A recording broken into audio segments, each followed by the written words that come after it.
मित्रांनो, I P एलच्या सर्वात सक्सेसफुल टीमांमध्ये ज्या दोन टीमांची गिनती होते त्याच्यामधली एक म्हणजे मुंबई इंडियन्स. मित्रांनो, मुंबई इंडियन्स हे आय पी एलची 5 टाईमची चॅम्पियन आहे. पण मित्रांनो, मुंबई इंडियन्सची आजची जी हालत आहे ती खूपच दयनीय आहे. या सीझनमध्ये तर मित्रांनो, मुंबई इंडियन्स फक्त 4च मॅच जिंकली आणि खूपच तळाला राहिली. मित्रांनो, मुंबई इंडियन्सच्या या हालतीबद्दल आपण आज बोलणार आहोत.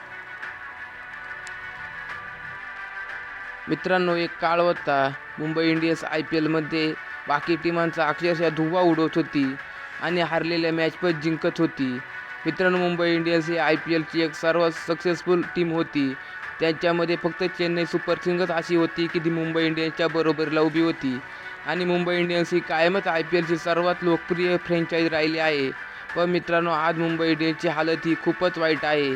कारण मित्रांनो, मुंबई इंडियन्सने घेतलेले काही चुकीचे डिसिजन्स. 2020 पर्यंत मित्रांनो, मुंबई इंडियन्सने 5 ट्रॉफी जिंकलेल्या होत्या. पण त्यानंतर त्यांचं नशीब असं बदललं की त्यांची टीम ही खूपच डाऊन जायला लागली आणि सततच्या मॅच हारायला लागली. मित्रांनो, 2021-22मध्ये तर मुंबई इंडियन्सची खूपच निराशाजनक कामगिरी राहिली आणि मित्रांनो, रोहित शर्मा पण कॅप्टन म्हणून थोडाफार डाऊन चाललेला होता. या काळात मित्रांनो, मुंबई इंडियन्सने हार्दिक पांड्याला रिलीज केलं होतं. तो गुजरातमध्ये गेला होता. गुजरातमध्ये जाऊन त्याने पहिल्या सीझनमध्ये गुजरातला आय पी एलचं चॅम्पियन बनवलं आणि दुसऱ्या सीझनमध्ये तो रनरअप राहिला.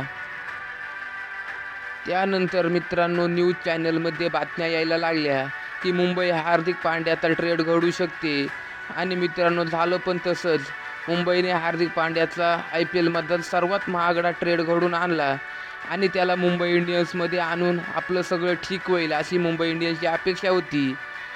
एकीकडे मित्रांनो, मुंबईने हार्दिक पांड्याला ट्रेड केलं होतं, पण त्या टाईमचा मुंबईचा कॅप्टन रोहित शर्मा होता. त्याला या बाबतीत कुठल्याही प्रकारे विचारणा केली नाही. त्याला परस्पर काढून मित्रांनो, मुंबईने हार्दिक पांड्याला मुंबई इंडियन्समध्ये नुसतं आणलंच नाही तर मुंबई इंडियन्सचा कॅप्टन बनवलं. तेव्हापासूनच मित्रांनो, मुंबई इंडियन्सला अजून टीकेचं धनी व्हावं लागलं. कारण त्यांनी घेतलेला हा निर्णय हा मुंबई इंडियन्सच्या फॅन्स आणि टीमला पण न आवडणारा होता. कारण की मित्रांनो, यामागे पण खूप कारणं आहेत. त्यामागचं एक कारण असं आहे मित्रांनो, हार्दिक पांड्या जेव्हा गुजरातमध्ये गेला होता तेव्हा त्याने एका लाईव्ह शोच्या इंटरव्ह्यूमध्ये असं बोललं होतं की मुंबई इंडियन्स हे फक्त सुपरस्टार खरेदी करू शकते, मुंबई इंडियन्स सुपरस्टार बनू शकत नाही मित्रांनो. पण मित्रांनो, यामध्ये आपल्याला असं दिसतं की मुंबई इंडियन्सने जसप्रीत बुमराह, हार्दिक पांड्या, तिलक वर्मा यासारख्या सामान्य खेळाडूंना सुपरस्टार बनवलं आहे. या हार्दिक पांड्याच्या या वक्तव्यामुळे मित्रांनो, मुंबई इंडियन्सचे फॅन हे प्रचंड नाराज झाले आणि त्याने हार्दिकला खूप ट्रोल केलं आणि त्यानंतरच्या पुढच्या सीझनमध्ये लगेच हार्दिक पांड्या मुंबई इंडियन्समध्ये आला आणि फॅन्सची नाराजी अजूनच त्याच्यावर ओढवली गेली. मित्रांनो, मुंबई इंडियन्सच्या फॅन्सचं नाराज व्हायचं अजून एक कारण म्हणजे मित्रांनो, तुम्हाला पण माहीत आहे, मुंबई इंडियन्सच्या फॅन्समध्ये सर्वात जास्त रोहित शर्माचे फॅन्स आहे आणि रोहित शर्माला ज्या प्रकारे काढलं त्या प्रकारे लोक अजूनच नाराज झाले. कारण की मित्रांनो, रोहित शर्मा कोणी सामान्य खेळाडू नाही, तर ज्या खेळाडूने मुंबईला तब्बल 5 टाईम आय पी एलची चॅम्पियन बनवलं त्या खेळाडूला अशा प्रकारे काढणं हे मुंबई इंडियन्सच्या फॅनला हे कधीही आवडणार नव्हतं. आणि मित्रांनो, याबरोबरच मुंबई इंडियन्सच्या फॅन्ससोबत मुंबई इंडियन्सच्या टीममधील पण खेळाडूंना हे आवडलं नाही. कारण की मित्रांनो, प्रत्येकाला कोणती ना कोणती अपेक्षा असते. या सर्वांमध्ये मित्रांनो, जे खेळाडू मुंबई इंडियन्समध्ये सिनियर बनत चालले होते, उदाहरणार्थ सूर्यकुमार यादव, जसप्रीत बुमराह आणि तिलक वर्मा, या खेळाडूंना पण आता स्वतः मुंबईचं कॅप्टन व्हावं, आपली पण इज्जत वाढावी असं वाटत होतं. आणि हार्दिक पांड्या मुंबईमधून गुजरातमध्ये जाण्यामुळे या सर्वांना आपल्या कॅप्टनपदाच्या आशा ह्या खूप वाढवल्या होत्या आणि मित्रांनो, हार्दिकच्या परत येण्यामुळे या सर्वांच्या अपेक्षा या भंग झाल्या होत्या. त्यामुळे मित्रांनो, हे सर्व खेळाडू पण हार्दिकच्या कॅप्टन्सीमध्ये खूप नाराज होते.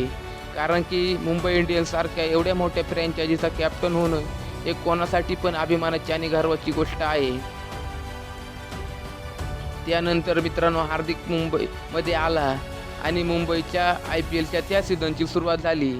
त्या सीझनमध्ये मित्रांनो, हार्दिक पांड्या जेव्हा टॉससाठी येत होता त्यावेळेस मुंबई इंडियन्सचे फॅन या त्याला मोठ्या प्रकारे टीका करत होते आणि कशा प्रकारे आवाज करत होते ते आपण सर्वांनी बघितलं. मित्रांनो, मुंबई इंडियन्सचा तो सीझन हा खूपच निराशाजनक राहिला.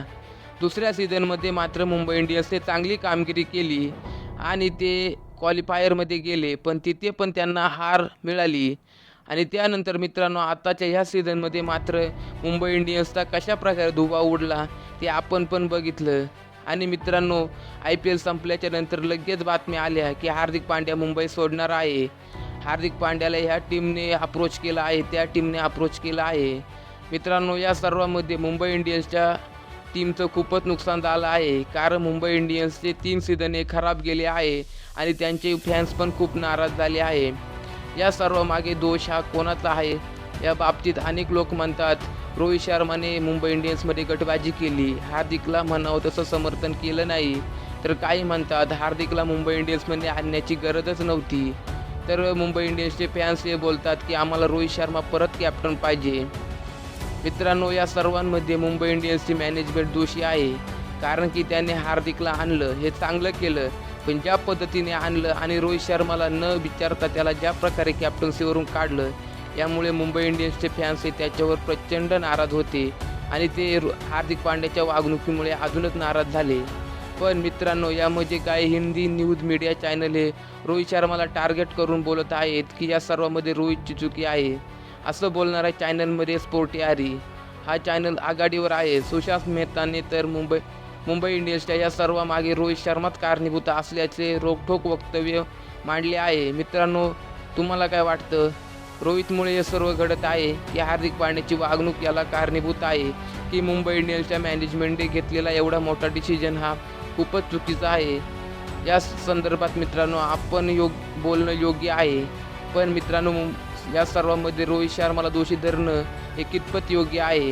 कारण की मित्रांनो, रोहितने मुंबई इंडियन्सला 5 ट्रॉफी मिळवून दिल्या आणि मित्रांनो IPLमध्ये 5 ट्रॉफी मिळवणं हे किती अवघड आहे ते तुम्ही बघितलं आहे. कारण की मित्रांनो, एक ट्रॉफीसाठी RCBने 18 वर्षे IPLमध्ये वाट बघितली आहे आणि त्या ट्रॉफी मुंबई इंडियन्सने या 5 जिंकल्या आहे.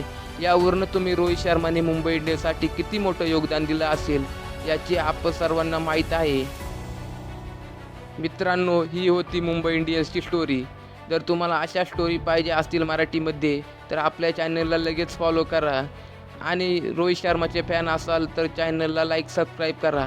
आणि हार्दिक पांड्याला काढून मुंबई इंडियन्स आता पुढे कोणता निर्णय घेणार आहे यासाठी पण आपल्या चॅनलला सबस्क्राईब करा मित्रांनो.